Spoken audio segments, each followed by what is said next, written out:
Hello everyone. Aujourd'hui, c'est encore mon Game Fact. Je vous reviens avec l'argument sur la pression artérielle. Je crois que les gens en ont besoin. Et on va un peu toucher le cœur, mais on ne va pas parler du cœur grandement parce qu'il y aura une vidéo sur le cœur. Donc aujourd'hui, je voudrais vous parler de la pression artérielle. Qu'est-ce que c'est? Quelles sont les conséquences dans la vie? Comment prévenir? Et comment savoir qu'on a une pression artérielle élevée? Ok, commençons d'abord par la définition. Parlons du cœur. Vous voyez, le cœur, c'est, comme on fait souvent, la forme comme ça, non? La forme du cœur. C'est constitué de quatre poches. Deux à, on appelle ça des atriaux et les ventriculés. Ok, je vais chercher la parole en français. Alors, les deux poches du rond ont deux phases, la systole et la diastole. Pourquoi je parle de la systole et la diastole? Parce que la pression artérielle va se mesurer en fonction de la pression systolique et la pression diastolique. Donc, lorsque le cœur a un moment où il se contracte, on appelle ça la systole, un moment où il se relâche. Même quand on le mesure avec le bracelet, on le ressent parce que lorsqu'il se contracte, on ressent un bond en utilisant le sphènoscope. Et lorsqu'il se relâche, le baume est faible. Je vais vous montrer avec des images illustratives. Donc, lorsque le corps se contracte, on parle de pression artérielle systolique. C'est la valeur qui est au début. Et la valeur qui est après là-bas, on parle de pression artérielle diastolique. Je vais vous mettre des images et je vais vous montrer en exemple.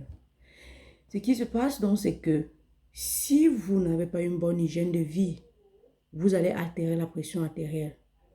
Mais la pression artérielle en soi, d'abord, c'est quoi? C'est la pression du sang dans les vaisseaux sanguins, particulièrement les artères. Donc, lorsque le corps se contracte, il envoie le sang qui va apporter de l'oxygène, qui va transporter de l'oxygène aux organes, par ce conduit-là, les artères. Et lorsqu'il se dilate, alors cette phase-là est finie. Mais on parle là juste d'un écart de quelques secondes, en fait, c'est pas des minutes, parce que vous savez, le cœur bat à chaque moment. Mais nous n'entrons pas dans le mérite du sujet aujourd'hui. Les valeurs de la pression artérielle sont les suivantes. La valeur normale, c'est 120 sur 80, pardon, 120 sur 80 mm de mercure. Vous allez entendre des gens dire 12. Oui, mais là, normalement, la mesure, c'est 120 sur 80 mm de mercure. On parle d'hypertension lorsque nous sommes sur 140 sur 90.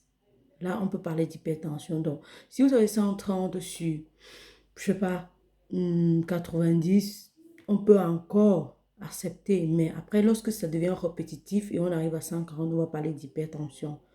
Et si maintenant, on va parler d'hypotension à quel moment? Lorsque les valeurs vont en dessous de 100 sur 50. Donc, il y a des personnes qui sont normalement hypotendues. Ça veut dire que ces valeurs-là n'effrayent aucun médecin parce qu'elles sont comme ça. Et elles ne vont jamais vous dire qu'elles se sentent faibles ou pas parce qu'elles sont comme ça de nature. Les causes de l'hypertension, elles sont nombreuses. Il y a l'hérédité. Ça veut dire que quoi, si vous avez une famille qui a tendance à souffrir de cette maladie, ou il y a l'hypertension en famille, ça peut être la cause. Il y a l'hypertension secondaire qui peut être due à une maladie, qui peut être due à une situation, qui peut être secondaire à une situation de votre vie.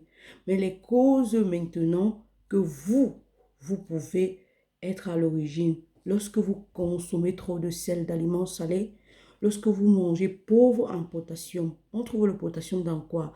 Dans les épinards, dans les légumes bouillis, pas bouillis à l'excès, juste un peu bouillis, dans les pommes bouillies, pas frites, parce que lorsqu'on fait frit, ça perd sa valeur, et dans d'autres aliments.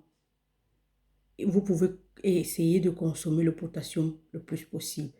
Et vous pouvez encore avoir l'hypertension lorsque vous êtes inactif, lorsque vous êtes sédentaire, vous vous asseyez sur place, vous ne faites pas l'activité, vous ne courez pas, vous ne bougez pas, vous êtes là, vous pouvez être hypertendu. On peut aussi avoir l'hypertension avec de l'âge. Pourquoi? Parce que la pression artérielle dépend de trois facteurs: le volume du sang, l'élasticité des artères et les résistances. Et avec l'âge, donc, on perd cette élasticité-là. Ça veut dire que les personnes qui sont au-dessus de 50 ans auront tendance à avoir la pression artérielle. Mais comme on dit, on peut prévenir. Alors ces personnes doivent plus se mouvoir et avoir une bonne alimentation. On peut aussi avoir l'hypertension due au stress. Si vous stressez beaucoup, si vous avez vous voyez, j'ai parlé dans une vidéo du stress. Si vous avez ce stress-là qui devient chronique, parce que lorsque c'est passager, le cœur bat et puis ça part. Mais si c'est que c'est chronique, ça revient, le cœur va continuellement battre et la tension va être élevée. On peut aussi avoir l'hypertension parce que le rein fonctionne mal. Parce qu'au niveau du rein, il y a certains hormones qui sont sécrétées et qui permettent de réguler la pression artérielle. Donc, vous voyez, il y a plusieurs causes de l'hypertension artérielle. Maintenant, comment prévenir? Prévenir simplement en évitant ces causes-là. Dans le cas héréditaire, vous ne pouvez rien faire. Certes, vous pouvez avoir, mais si vous contrôlez votre hygiène de vie, vous pouvez baisser. Qu'est-ce que vous pouvez faire? Parmi les causes, j'ai oublié de citer l'alcool, l'alcoolisme et le tabac. Si vous fumez trop, vous consommez trop d'alcool, ce qui se passe simplement, c'est que au niveau du cœur, avec la cigarette, la fumée, ça augmente les contractions du cœur, d'où l'hypertension et d'où le risque de maladies cardiovasculaires. Si vous êtes aussi obèse, vous êtes à risque d'avoir l'hypertension artérielle. Si vous avez le diabète, vous êtes aussi à risque d'avoir l'hypertension artérielle. Donc, qu'est-ce que vous pouvez faire pour prévenir? Vous devez éviter d'être obèse, avoir un poids normal. J'ai publié sur la page le range, les normes de poids, d'où la BMI, Body Mass Index. Si vous allez encore regarder sur la page, si vous voulez, je republie pour que vous sachiez où vous trouvez. Évitez d'avoir le diabète, consommer les glucides simples, éviter les glucides gras, éviter les sucres complexes, pardon. Parce que après, qu'est-ce que ça devient? Ça vous donne le diabète. Prenez soin de votre santé. Pour éviter l'hypertension, comme je l'ai dit tantôt, consommez moins de sel. Consommez les aliments riches en potassium, je me répète. Parce que là, je parlais des causes et ici, je parle de comment prévenir. Je vous dis juste comment il faut prévenir cette maladie. Faites du sport. Essayez de moins stresser. Essayez de moins stresser, c'est une grosse parole parce que vous savez, chacun de nous a sa façon à elle de gérer les situations de la vie. Tu peux te retrouver devant une situation, moi je suis très calme et toi tu es agité et puis le cœur bat très vite. Mais que ce soit une fois, mais que ce soit pas répétitif. Ne faites pas du stress votre quotidien. Ne faites pas du stress votre nourriture parce qu'après ça endommage votre santé. Parce que comme nous allons voir plus devant, l'hypertension artérielle est un grand facteur de risque pour les maladies cardiovasculaires. D'ailleurs, pour toutes les maladies du corps, surtout cardiovasculaires et rénales.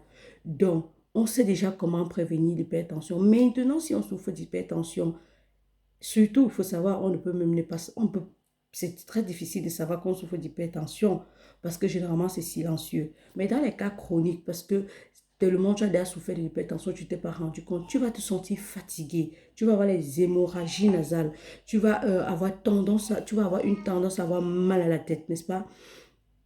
Et qu'est-ce que tu vas faire? Avec tout ça, tu peux soupçonner ou alors tu vas aller à l'hôpital, on va te dire. Mais alors pour le savoir simplement, il faut se mesurer la pression au moins une fois là. Je parlais du bilan de santé. Mais dans le cas de la pression artérielle, mesurez-la au moins une seule fois. Vous n'allez rien perdre. Vous allez juste savoir si vous êtes en santé ou pas. Maintenant, si tu souffres de l'hypertension, tu te rends à l'hôpital, le médecin te prescrit les médicaments et il te dit de les prendre. Moi, je te conseillerais aujourd'hui non seulement de prendre ces médicaments, mais avant de les prendre, mesurer ta pression. Parce que si tu te dis que les médicaments que le médecin t'a donné, pardon, est une résolution à ton problème, alors mon ami, tu es en train de te tromper. Parce que tu peux en train de prendre ces médicaments et ton rythme de vie, ton style de vie est erroné. Ce qui va se passer, c'est que ton hypertension va aller croissant malgré les médicaments que tu prends. Chaque fois que tu vas aller au contrôle, si possible, si tu as la possibilité, bien sûr, tu vas te rendre compte que tu prends le médicament, mais tu es toujours sur 150, 170. Pourquoi? parce que ton style de vie est erroné. Mais par contre, si tu souffres de l'hypertension, tu as les médicaments et tu suis cette hygiène de vie dont j'ai parlé, je t'assure que tu vas contrôler cette hypertension. Parce que tant bien on te donne les médicaments, on n'empêche pas le risque de maladies cardiovasculaires de s'augmenter. On n'empêche pas le risque de diabète de s'augmenter. On n'empêche pas le risque, le risque d'obésité de s'augmenter ou de maladie rénale. Donc aujourd'hui, tu sais que tu es malade d'hypertension.